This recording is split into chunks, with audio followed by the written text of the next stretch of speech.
Pwede, pero pag hindi naman kailangan ng pasyente, tinatry ko muna to. Gaano katagal itong mga home remedies?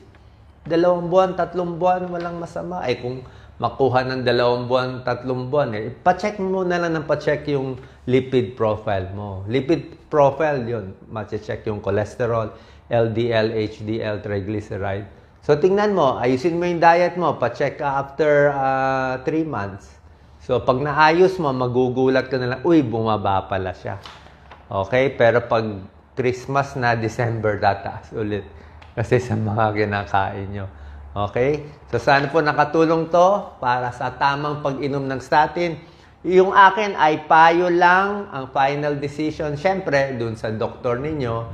Pero usually, internist at cardiologist ang nagbibigay nitong mga statin. Salamat po. Share po natin sa ating kababayan. Sana po nakatulong.